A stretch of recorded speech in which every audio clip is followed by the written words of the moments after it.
Ripple Labs is a for-profit company, and they're all about making the banking system better. You know, the system that makes moving your money across borders a real headache? Ripple Labs aims to streamline this process, and they're doing it big time. And now, let's dive into the XRP rabbit hole. You see, traditional banking can be a real pain when it comes to cross-border transactions. It's slow, it's costly, and sometimes it's shrouded in a layer of opaqueness that leaves you wondering where your money went. But Ripple Labs is on a mission to change all that. So you want to send money from one country to another. In the traditional system, it's like a slow, costly, and sometimes shady adventure. The culprit? The SWIFT protocol, responsible for moving around $6 trillion daily. But it's like watching a turtle race, slow and expensive.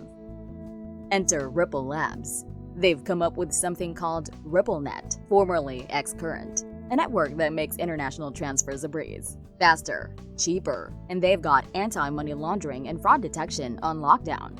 You might say they're the superheroes of cross-border payments, here to rescue us from the slow and expensive mess that's plagued us for years. XRP is a digital currency created by the company Ripple Labs. It's designed to be a fast, scalable, and efficient means of transferring value, particularly for cross-border payments. Unlike Bitcoin and Ethereum, which operate on a proof-of-work system, XRP uses a consensus mechanism. This allows for speedy transactions and minimal energy consumption. Imagine sending money across the globe with the same ease as sending a text message.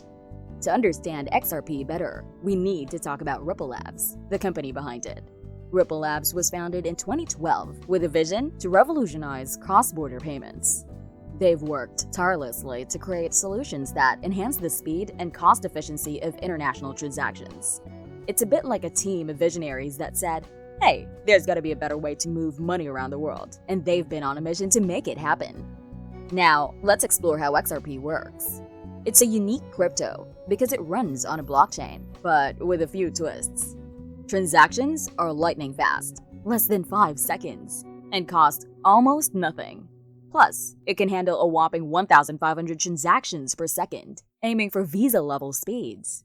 It's important to know that XRP isn't mined like Bitcoin or Ethereum. Instead, all the XRP that will ever exist were created at its inception. A small transaction fee is burned with each transfer, which helps to prevent spam transactions and protect the network's integrity.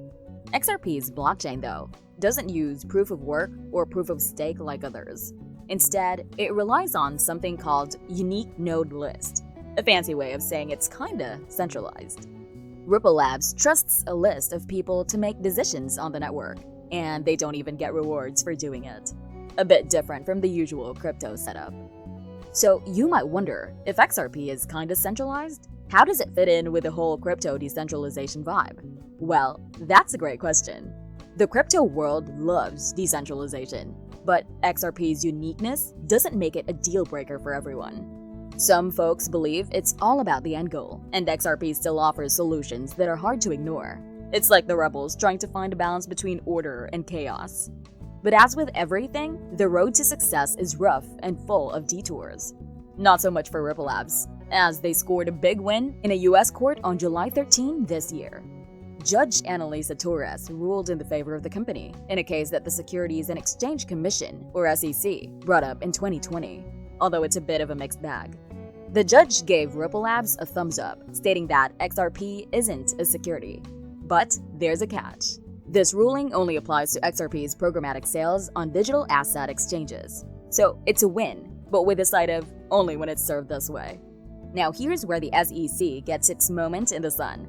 The judge also ruled that when XRP is sold to institutional investors, it does qualify as a security. It's like saying, okay, you're a security when you hang out with those institutional folks. This was based on the infamous Howey test, which sets the conditions for determining whether something is a security. The SEC's lawsuit aimed to make Ripple stop offering XRP, arguing that it was a security and needed extra regulation. So the court basically split the verdict in two.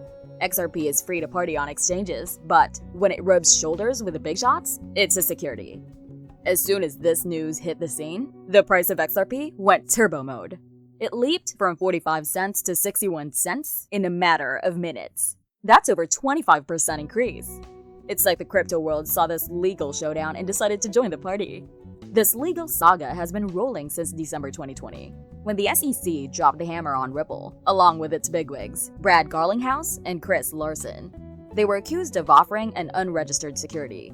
This case has been quite the roller coaster, with dramatic twists and turns. Time to talk about XRP's tokenomics. There are 100 billion XRP tokens, and they're not minting more. That's right, it's not going to magically multiply like rabbits. So what's the breakdown of who owns this digital treasure? Well, about 20 billion of these shiny XRP coins were showered upon the founders. 7 billion went straight to the pocket of Ripple Labs, and 40 billion were initially offered to companies and individual investors. Now, here's where it gets a tad more intriguing.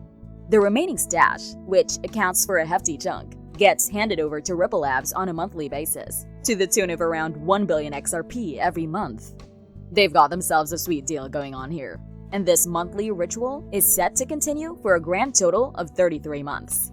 Hold on though, because there's a twist in this crypto tale. It seems Ripple Labs has a fancy vesting schedule for these XRP, which makes things even more riveting. But what's the big deal with XRP's limited supply, you ask? Well, it actually makes XRP a little deflationary.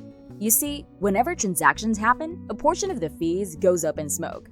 It's just burnt away.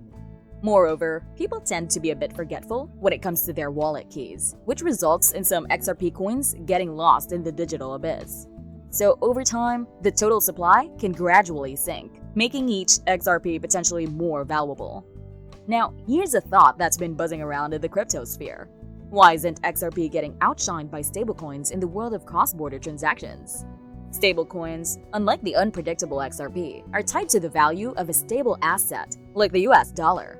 They make those international money transfers a breeze, solving the age-old cross-border conundrum. And if you throw in a Layer 2 scaling solution, fancy tech talk for a way to make things faster and cheaper, stablecoins can also address the speed and affordability issues that have been bothering many crypto enthusiasts. And the cherry on top, stablecoins are somewhat more decentralized than XRP. Mind you, the degree of decentralization can vary depending on which stablecoin you pick, but it's a promising step in the right direction.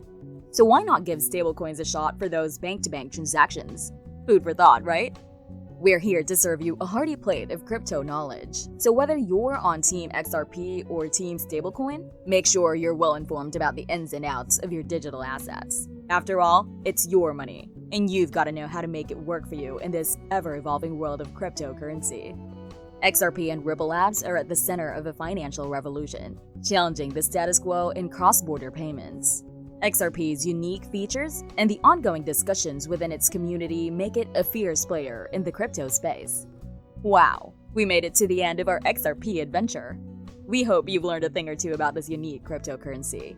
Remember, we're here to educate, and it's up to you to decide where you stand. So, if you have questions, feel free to leave them in the comment section below, and we'll hit you back in a jiffy. Ask away! And if you're hungry for more crypto insights or anything about finance, be sure to subscribe and hit the notification bell. We've got loads of finance topic videos. Thanks for joining us today. See you in the next video!